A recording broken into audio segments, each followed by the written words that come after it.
This 77-year-old male, smoker, hypertensive, with effort angina of class 2 of 2 years on medical management, had one episode of prolonged chest pain 4 days back, was on admission, his pulse rate was 90 per minute, blood pressure 110 by 70 millimeter mercury, ECG shows T inversion V2 to V6, 2D echo showing LAD territory hypokinesia with preserved LV systolic function, and lab creatinine was 2 milligram per deciliter, trop T 2.1 nanogram.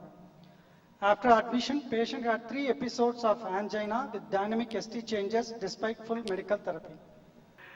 This is 78 years. I told you that he has a normal right side coronary, and he has a critical left main right from ostium shaft and the bifurcation, and the bifurcation also. And of course, this gentleman initially had a 2 years of class 2 angina, and in the last 15 days, he's having a class 3 to class 4 angina. And he's, of course, in the last 2 days, he's having several episodes of rest angina. And that's the angio there on the left side. The circumflex is relatively normal. The right coronary is also normal. He has two critical lesions. One is the left main itself and the proximal LAD. We did a syntax score for this, and the syntax score, even if we include the proximal as well as if we even take the mid LAD also into the consideration, the score is coming around 26. And if you don't take as a mid LAD and if you take only the proximal LAD, then it is coming down to 19. So this is a situation. What's the panelists think about it? Dr. Aziz? This is a ostial left main lesion with mid LAD lesion. How about surgery in this patient? Yeah, the question was why not surgery for this patient? Exactly. Yeah, that's the first thing even I had into the mind. That because the considerations were that he's 78 years, his renal function is compromised, his serum creatinine is 3.1, he has a mild to moderate COPD, and the syntax score was around 26, even if you took the upper limit, the lower limit is around 19. So we thought he is a good candidate for the left main intervention, and of course the patient at the age of 78 is definitely not willing for a surgery. So that's the reason we thought of planned for an intervention. Yeah, nowadays the more importance is given along with the syntax score is the Euro score is also. Exactly. The Euro score is on the higher side with the syntax score, and then it is better to go for the PCI than the CFBG. In this case, as you already mentioned, as the comorbidity is more, it is better to do the intervention than sending for the CFBG. Exactly. So in case if he's stable, then I would definitely like to do an IVUS for him, show the extent of the lesion in the left main, and whether it's extending, how far it is extending to LAD. Or if the patient is not hemodynamically stable, then obviously I'll have to stent the left main first and then address the proximal LAD a little later. What do you feel about it? Yeah, Dr. Shivkumar, you said first when you engaged the guiding catheter, you had a drop in blood pressure to 60/40. Exactly. How about the intra-aortic balloon pump at this stage? I kept the things ready, but his function, LV function is normal, and fortunately right now his pressures are around 130, 140, and he's stable. So I really didn't put a prophylactic IABP for him. Is there a fall of BP now? I mean, fall of guiding catheter pressure, or you don't have fall of pressure? Yeah, pressure is there. Yeah, follow-up guiding catheter pressure is there. Which wire you are taking? Good. The guide has any side holes or it doesn't have it? It has a side holes. Yes, Dr. Prakash. Which wire? Can you be a little louder? Yeah. IABP from the beginning would be better in this case. Chalo, now anyway he is committed to it, and so I think in a tense situation like this, we'll allow him to operate. We'll let him work. Yeah. Go to LA. Okay. Normally I had done the number of left mains, and in all these patients what we have seen is that initially we used to take IABP support, but I realized that it is really not helping in the longer run, and in fact the complication rates are pretty high with the IABP there. So we have given up the IABP supports in most of the left main cases. Yes, please. And with a normal LV function, I felt that probably going ahead straight without IABP would be a little bit more. Yeah, actually the IABP gives only support during the procedure. but it Exactly. is neither the mortality and the top of it, the complication is the more in the even the recent study also. Yeah. But we should able to work in the piece. That is the most important. In the left Yeah, I hand, we totally shouldn't agree be in a with you. hurry. Yeah, with our less adrenaline, I think we can do a We little shouldn't better be in job. a hurry in doing Come it back that to the when the AP pressure column. drops immediately, we shouldn't deploy the stunt.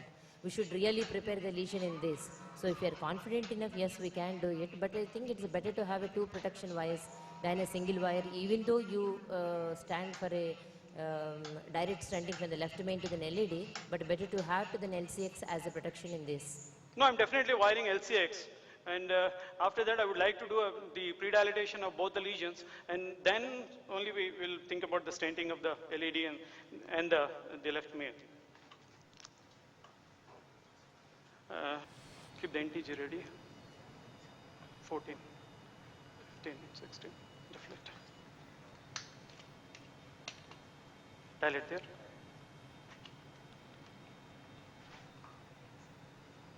15, 18, deflate. Come back to epicaudal view. Or epicranial, epicranial. Epicranial. Yes, please. Yes, please. Okay, dilate. Shishkant, you prefer the IVAS guided LMC intervention? There are a lot of trials which proven the acute outcome 18, and the 20, deflect. long-term results with IVAS guided left main intervention. They got IVAS in the Okay, lab. small I integration. don't know whether they are using it or not. Yeah, but I think with this critical lesion, first they have to dilate and then probably they can. Because of critical lesion, the symptomatic patient, I think IABP is very important. Once patient pressure drops, then you going on putting the sheet and doing all this. Your point is made, Dr. Prakash, but Because the flow patterns you see, the flow patterns are not good, not every. the divergent schools of thought, and there's some operators who vow and say, we do not need an IVAS. There's some operators who say, yes, without IVAS I will not touch. I will not touch. Your end result of the IVAS guided is very important. Give somewhere NTG. Okay, so this is the situation after the balloon dilatation of the proximal LED and the left main. The pressures are well maintained. His heart rate is around 68 and his blood pressure is around 140. And he's asymptomatic right now. He doesn't have any pain as such. So what do you think? Should I go ahead and put a stent in proximal LED and come back and tackle the left main? Or, See, 1 minute. What is proximality? What the lesion you have is a mid LED. yeah, proximal to mid. Okay. Okay, now there are two big branches there. Yes. And you need to wire that also. I don't think you should leave that diagonal. So what I suggest is that you finish the left main. It will give you peace of mind. Then you should wire that diagonal also. If you hurriedly put a stent there now, you are already the flow into the diagonal as compromised. This is dropping. Okay. Exactly. Look after the left main first in this case. Then You're secure. the You're flow- secure. You're more flow secure. goes down still. Then left main stenting becomes a problem. 4 into 18. Okay, same thing, like I'm going ahead with the standing of the left main. I'm taking 4 into 18 resolute, which will be dedicated towards the LED side. And obviously 2 millimeters inside the aorta, so out of the ostium also. So what was the length of the balloon you had used earlier? 12 millimeters? 12. Yeah. So 12 was just sufficient, I think. Yeah, but I need to put 2 millimeters into the ostium and also I need to get into the LED there. Right. Yeah, you have an IVAS in your... I do have an IVAS, yeah. But unfortunately, I can't use it right now because still the patient is, in between his pressures are not very comfortable. Right, I right. won't like to do that. Okay. Okay. Yeah, the people who work with the multiple wires, actually, it is not a bad idea to tackle the LED diagonal bifurcation Just RO, also. please. Then RO. you can come back to the RO, left little, main. little RO. Okay, dry boost, please. Sorry, wet boost.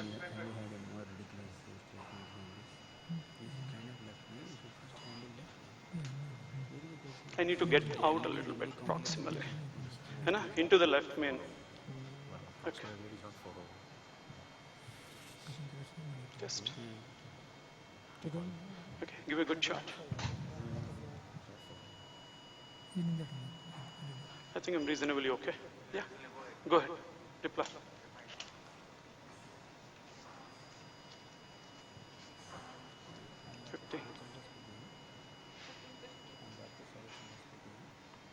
Okay, fine. Over 18, the hemodynamics with this. deflate. Yeah, hemodynamics is okay now. It's the pressures came down to around 80. Now it's picking up to 90, 97. It's around 97, and it's 100. Okay, I'll just do the dry boost, please. Dry boost.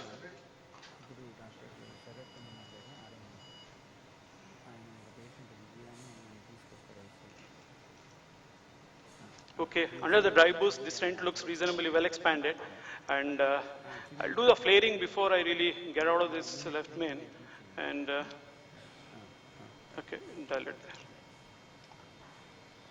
Inflate.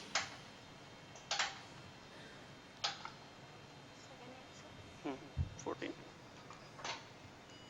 15, deflect. How many atmospheres? 14. 14.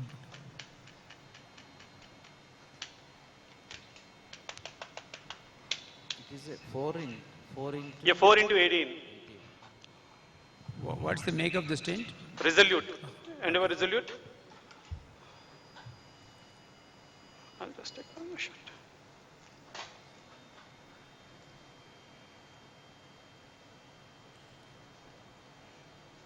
Is that okay?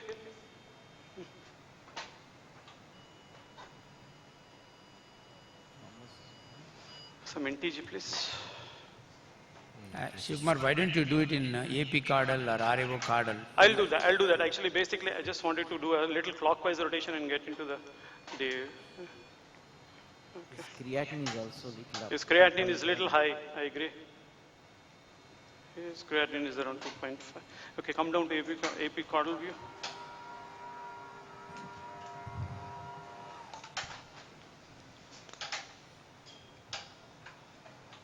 Relax.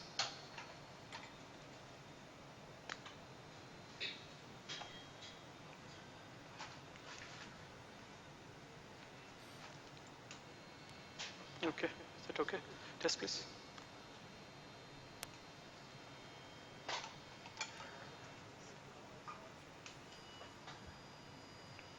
Okay, so I think it's reasonably okay as far as the left main is concerned. There is a little pinching of the circumflex, which I'll do the frosting now, and after that probably I will do the kissing here, do IVUS, and then we'll tackle the mid-LAD or proximal LAD lesion. What do you people think? Circumflex doesn't appear to be too much compromised. But I do have to do a kissing, no? Yeah, there is no doubt. You know, your injection also is, I would say, slightly inadequate. Yeah. The catheter tip is not really sitting there. That is one, and then secondly, Yeah. it's a side hole. Both are there. And there is a mild pinching of circumflex ostium. You should take a third wire instead of taking that LED wire out. Exactly, that's what I'm doing. I'm taking the third wire and then getting Third into the wire into circumflex. circ, and then you are a free man. And I suggest to do the IVUS before doing the kissing balloon dilatation itself. Probably that will show what is the degree of the pinching from of the LCX also. Even though you are going into the LAD, you can see the side branch of the LCX. Really, what is the degree of the pinching? So then you can plan really the kissing of a high pressure or kissing of a low pressure only to open the strut on the LCX is sufficient or not. You can That's make very good. You crossed it very quickly, and that's really good. This is circ. Actually, the last meeting in Korea, TCT, this IVUS and FFR study was done on Do a small the balloon. side branch. Do two balloon. On the side branch, Do a balloon and circumflex. 1.5 And we balloon and found that most often you don't have to intervene for a mild ostial circumflex pinching, even by FFR and by IVUS studies. So, yeah, you don't have to do a kissing as mandatory for even for left main crossover technique. I do agree that the Nordic 3 also says the same thing, whether really you need to do the kissing or non-kissing. The outcomes have not changed, and plus it's making the procedure a little more longer. Yeah. Plus FFR has very clearly shown that even if you think there's a pinching of the ostial circumflex by 50%, the FFR has hardly changed for any of the cases. Yeah, but it is again, it was not in the left main, Shashikant. It was in the left main. The most of the studies, most of the work done by Park and showed that it's for the left main crossover. Even now, Shivkumar, you Yeah. can take an FFR wire, get into that circ and then see. And your injection also, you can take one more shot and see, because the earlier injection was... Fine, but I have to do a balloon dilatation because even for FFR, so I will just... Yeah, can you come to this view, that AP caudal or RAO caudal, and do one shot? I'll just show you what are the things we did. Yes. Okay, please go back. Okay. Yeah, I think I left at this place where I was just about to flare the left main stent. So went ahead, flared the left main stent there, and after that I agree that the circumflex didn't look like that strong, so I didn't go ahead with any further things, and we thought I'll fix the mid-LED lesion first. And as all of you said that the diagonal is a big branch, so I wired the diagonal there. And initially dilated with 1.5 balloon and 2 balloons, and then of course those things were not recorded, and I've taken 2.5 into 15 dia balloon, that's a drug-eluting balloon, and did there because I wanted to avoid the stent in that the small branch of the diagonal there. And once we were sure, then we went ahead with another Resolute there with 3 into 24 and deployed the stent in LED. Next please. Next. Okay, now you can see that the results were pretty good and the diagonal is well preserved, both the branches are fine. So I removed the diagonal wire and the LED wire is still there. And now here I take an FFR, as you people said that I should do an FFR in the circumflex. So this is an FFR wire which has just gone inside and I gave a intracoronary 140 micrograms of adenosine, and the gradient, the FFR value is still 0.95 and 0.92. So I think we don't have to do anything at the circumflex. Do you want me to go with the kissing, or do you want me to stop at this level? No, I think the Park data has shown, given good data that... Yeah, but you know, Shivkumar, I Yeah. agree with you. With that FFR result, there is no need to do anything for the left main. But your No, LED for lesion... the circumflex ostium. For the circumflex ostium. But your LED lesion, I think you can do a kissing balloon dilatation of the LED and the diagonal, which I yes. think you have not done till The now. diagonal result is suboptimal there. Yeah, it is a suboptimal thing, and it's a very huge diagonal with I two agree. branches. Yeah, primarily the reason why we came out is I was not very sure because we didn't do an IVUS to the left main, so I was really thinking that first... Yeah, no, now that you decided there is no need to do anything for the left main, Yeah. I think you should complete the case by doing a kissing balloon dilatation of the LED and the D1. I think we'll leave you, Dr. Shivkumar, at this stage. We would like to go back to New Delhi. Medanta Hospital, Medicity, there is... No, one comment I wanted to make it is because he already has a stunt boost which is demonstrating the good deployment of the stunt, and Yeah. FFR in the LCX itself shows that the left main there is no significant under expanded one. So now the IVUS is not required because you combine these two. If you wouldn't have been done these two, then IVUS must have been much more helpful. Basically, not for the lesion things. I wanted to see the apposition of the stent because which again matters into the longer run. You know, the